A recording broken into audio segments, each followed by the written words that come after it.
Hello दोस्तों, मैं आपका दोस्त रोबिन और आज हम पढ़ने वाले हैं व्यंजनों का वर्गीकरण। तो चलिए हम शुरू करते हैं व्यंजनों का वर्गीकरण। व्यंजनों का वर्गीकरण के अंदर पहले तो हम देखेंगे व्यंजनों के कितने भेद होते हैं। तो व्यंजनों के 8 भेद होते हैं। वो कौन कौन से होते हैं ये मैं आपको बताऊंगा। तो देखिए कि स्पर्शी व्यंजन, फिर आता है संघर्षी व्यंजन, फिर स्पर्श संघर्षी व्यंजन, फिर नासिक व्यंजन, उच्छिष्ट व्यंजन, प्रकंपित व्यंजन, पार्श्विक व्यंजन और संघर्षहीन व्यंजन। ये 8 इसके भेद होते हैं व्यंजन के। इसको आप डिटेल में देखते हैं अपन कि स्पर्शी क्या होते हैं। कि स्पर्शी वे व्यंजन जिनके उच्चारण में उच्चारण अवयवों का स्पर्श किया जाता है। किनका उच्चारण अवयवों का स्पर्श किया जाता है, स्पर्शी व्यंजन कहलाते हैं। उच्चारण अवयव जो अपने मुंह के अंदर जो होते हैं उनको टच करते हैं तो उन्हें बोलते हैं अपन स्पर्शी व्यंजन। इनमें कौन कौन से आ जाएंगे? क, ख, घ, घ, ट, ठ, ड, ढ, त, थ, द, ध, फ, प, फ, ब, ब। ये 16 होते हैं। स्पर्शी व्यंजन कितने होते हैं? 16। कल अपन ने देखे थे, आज अपन डिटेल में देख रहे हैं स्पर्शी व्यंजन कितने होते हैं। अब देखते हैं संघर्षी व्यंजन। संघर्षी व्यंजन क्या होते हैं?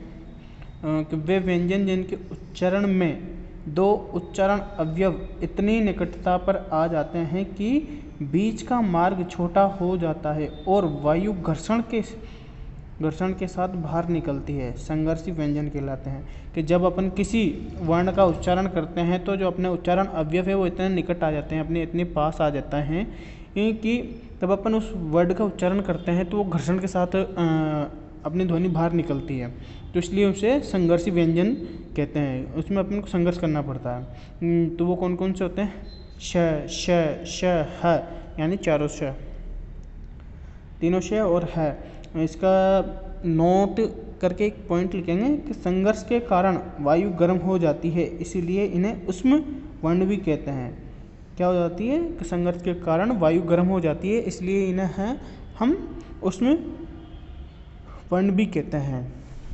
चलिए अब इधर देखते हैं अपन स्पर्श संघर्षी। स्पर्श संघर्षी क्या होते हैं? पहले अपन ने देखा था स्पर्शी, अब स्पर्श संघर्षी देखने वाले हैं। तो वे वर्ण जिनके उच्चारण का समय अपेक्षाकृत अधिक होता है। क्या होता है? कि वे व्यंजन जिनके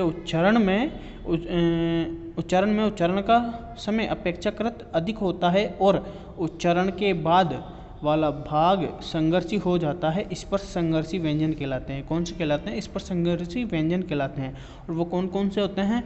वो होते हैं च, छ, ज, झ, ये होते हैं। अब इसके बाद में आता है अपना चौथा पॉइंट, नासिक के व्यंजन। कि नासिक के व्यंजन क्या होते हैं, इनकी परिभाषा क्या है ये देखते हैं अपन। वे व्यंजन जिनके उच्चारण में हवा का प्रमुख वेग नासिका से निकलता है। क्या निकलता है? हवा का प्रमुख वेग नासिका से, यानी अपनी नाक से निकलता है, उन्हें कहते हैं नासिक के व्यंजन। ये कौन कौन से होते हैं? पांचों अण,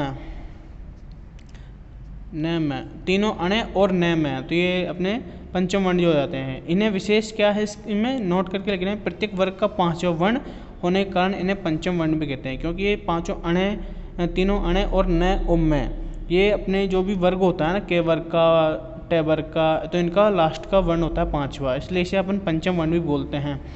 अगर ये ड अणे है ना, अगर इस तरीके से लिखा होगा जिसमें नीचे बिंदु लगा होता है, तो ये इसे अपन उच्छिप्त में ले जाते हैं, उच्छिप्त हो जाता है ये, और इसे अड की ध्वनि आती है।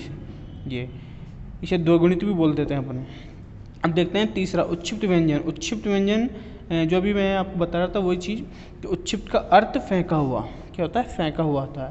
कि वे व्यंजन जिनके उच्चारण में जिह्वा ऐसा महसूस कराती है जैसे इन्हें फेंक रही हो, उच्छिप्त व्यंजन कहलाते हैं। क्या कहलाते हैं? फेंक रही हो, जैसे अड, ढ। तो अपन ऐसे तुम जब भी बोलो ना कि अड, तो इसमें जीभ अपनी ऊपर से नीचे गिरती है, फेंकती है अपने आप को, तो इसे अपन उच्छिप्त व्यंजन बोलते हैं। इसमें विशेष क्या है कि इन्हें अपन ताड़नजात, द्विगुण और द्विपृष्ठ वर्ण भी कहते हैं। क्या बोलते हैं? ताड़नजात, द्विगुण और द्विपृष्ठ भी कहते हैं। अब आगे देखते हैं अपन लास्ट का कौन सा बच रहा है। 3 बचे हैं अपने, प्रकंपित, पार्श्व, संघर्षी। तो संघर्षी के जो वर्ण है वो कौन कौन से संघर्षी में य और व आएगा। और प्रकंपित र, अभी इनकी परिभाषा भी मैं आपको बताऊंगा, जब तक इसे देखते हैं। ल पार्शिव में आता है। अब अपन इसको देखते हैं, प्रकंपित व्यंजन की परिभाषा देखते हैं। प्रकंपित व्यंजन वे व्यंजन जिनके उच्चारण में जिह्वा को 2-3 बार कंपन करना पड़ता है प्रकंपित व्यंजन कहलाते हैं। क्या करना पड़ता है? प्रकंपित व्यंजन क्या है कि वे व्यंजन जिनके उच्चारण में जिह्वा को 2-3 बार कंपन करना पड़ता है प्रकंपित व्यंजन कहलाते हैं। इसे लुंठित वर्ण भी कहा जाता है। लुंठित वर्ण, इसमें क्या आएगा? र आएगा।